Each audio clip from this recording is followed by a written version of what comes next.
you will. If RDI is geared toward remediation, not compensation, we really go into the heart of the problem. As a reading teacher, if I had a child that came to me and the teacher said, well, this child can't read, they don't know how to decode words, they don't know the sounds of their letters. If I wanted to compensate, this is a very exaggerated example, I'd make sure that child had books on tape for the rest of his life. It's kind of a compensatory strategy. What we want to do, of course, as educators or as parents, we want to go to the heart of the problem. And so I would want to take that child and work on a systematic phonics program, right? Make sure he can recognize the alphabet letters. Make sure he knows the sounds. Make sure he knows the lines, can put 3 letters together. Really going to the heart and reteaching, going back to that foundational level. RDI has thousands of objectives. These objectives were created by Dr. Gusty through all of his study of child development, particularly from infancy, from birth to age 3. He went back and, if you will, he reverse engineered all of these developmental milestones and broke them up into tiny incremental steps that we can observe and work with the child. One of the things I absolutely love about RDI is it is a family-centered treatment program. The parents are the guides for the child. My job as a consultant is to meet with the parents.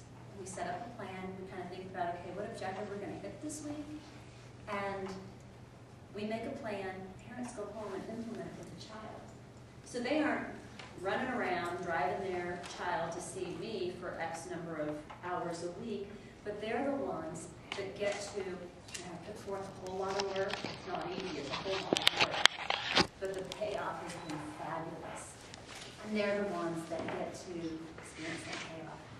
And they get to be empowered, again, with their parenting skills. And that's one of the greatest things about this program. Again, we're always thinking about emphasizing safe experiences that challenge the child also to give up their static safety, to take those baby steps into the dynamic world, and just engaging mentally with their world also. Okay, so application. And this is a lot of mumbo jumbo too, but I'll try to give you a good example of that. So application, we really ideally are asking parents to set aside everyday activities and modify them as frameworks for mental engagement. And we're asking them to modify the communication environment where they're using less the declarative statements, we'll go over this in a little bit, are more of those, get your shoes on, tie your shoes, get your coat, get in the car, we've got to go. Right? Don't we do that a lot? Because we're so busy. We're trying to use more friendly language that gives them the opportunity to think. And we'll go over that a little bit later. We're also wanting to spotlight and encode new successes for the children. We're very careful about thinking about the complexity that we're putting forth for the child to engage in. And also, we're acting as, we are scaffolding the child as he goes along, also when we're introducing these new challenges, so he can experience success and really feel like the success is what he's doing and not what the parent's doing. Okay, let's go back to that walking side by side in the ball example. Setting aside everyday activities. Well, maybe I do kind of like to take a walk around the block every night just to kind of relax. That'd be a great opportunity. It's my everyday activity. Take my child with me and be thinking about how I want to implement RDI. I'm going to modify the communication environment. Well, as I'm thinking about going on this walk with my child, I know that this walking side by side is really hard for them to do. So I'm going to be totally nonverbal. A lot of times, the kids have a lot of verbal issues. The verbal creates, I think, a lot of chaos in their minds. I heard an autistic teen once refer to his teacher sounding like Charlie Brown's teacher, you know, wah, wah, wah. That's what they hear. So let's cut that verbal out. We want a spotlight. So as I'm walking along with my child, I'm taking a few steps. I love how you're staying with me. So it needs to be done. You kind of keep walking. You get the idea he's kind of doing things all right. Complexity, maybe on this walk, I'm realizing, he's staying right with me.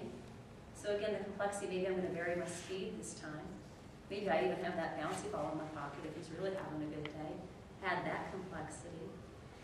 And the scaffold part is always the helping part. Sometimes it's not really easy to know what their edge of competency is at that particular moment.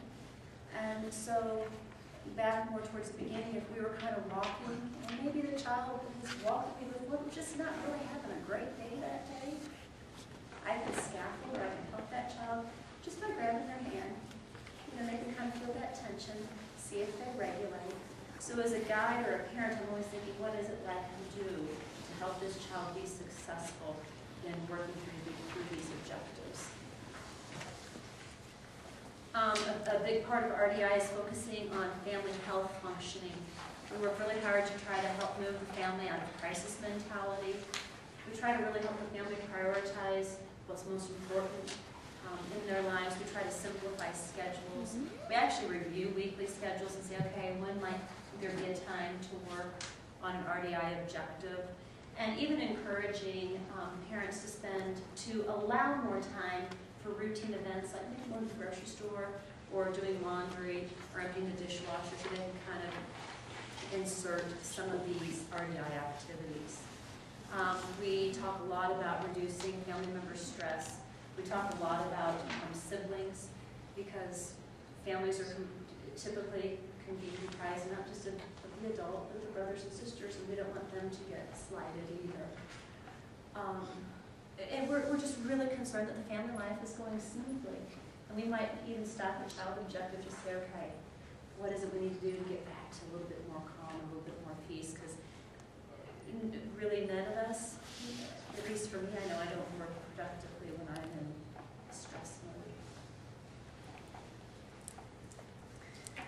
So with RDI, the goal is to provide individuals with ASD the cognitive, emotional, communicative, and social tools that they need to obtain quality of life. Well, what is quality of life? Our goal is to see if these children have friendships, that they can work, that they can live independently and possibly marry. RDI is considered the third generation treatment. If you think about generation 1 treatments long ago, what in the 40s and 50s, a lot of times the kids on the spectrum were diagnosed as schizophrenic, and they were institutionalized. As we move towards generation 2, a lot of behavioral practices were used with the children. There's for sure a need for behavioral practices with the children. At certain points, I believe that they need to move on and be more responsible for their thinking. And so RDI, with this third generation quality of life, we're really focusing on them taking on the responsibility to be able to navigate all the dynamic situations they're going to encounter in real life. The quality of life study, just a few little interesting things. To possess language and normal IQ, that's really not enough to determine your quality of life. Employers, it's great if you're smart, but if you can't interact, if you can't collaborate, if you can't problem solve, how valuable are you to that team? So really developing this dynamic intelligence, which is the focus of RDI, is really the key for these children to be able to have more independence and success. And one of my favorite quotes by Dr. Gutstein is that all human beings are born with a drive to understand their environment and become more competent. Sometimes this drive can be camouflaged or covered with obstacles, but it never disappears. It simply waits for a place from where it can thrive. What I love about this is when I think about the brains of these kids, and this is not scientific, it's just my own little picture, I just kind of think that something kind of closed. For some reason, of course, there's no research that tells us what's happened to these children. But I say something's kind of closed off, a certain part did, but that we have the ability to go and very slowly we can open up that spot again, or we can make those connections and we can develop questions about any of this at this point? When we were talking about going back and establishing the connectivity and reteaching, and I earlier saw where you were talking about the research that has been going on. There was a presentation about a year ago, and a gentleman says all of this. And it sounds like this is within that type of thing. Absolutely. And we're wanting them to store those memories so that they can build upon them, and that's where their competency comes in. Absolutely.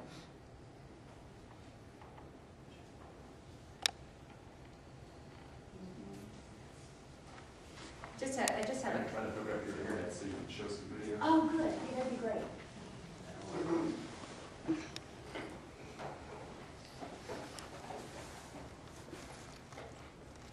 Well, while Carl's working on that, I have a couple fun things that kind of illustrate, again, some of the struggles that our kids have that we might not be, real aware of. I hate role plays, and you don't have to get up and do anything.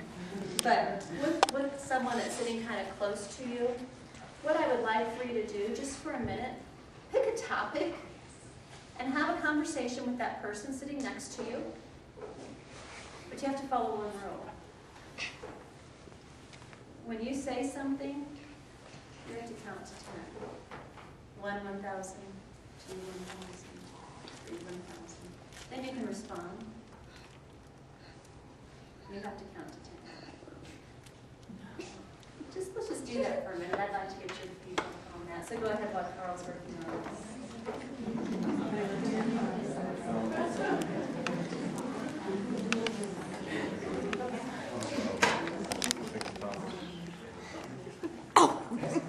Out in La La Land, 2 to 3 minutes later, the child responded.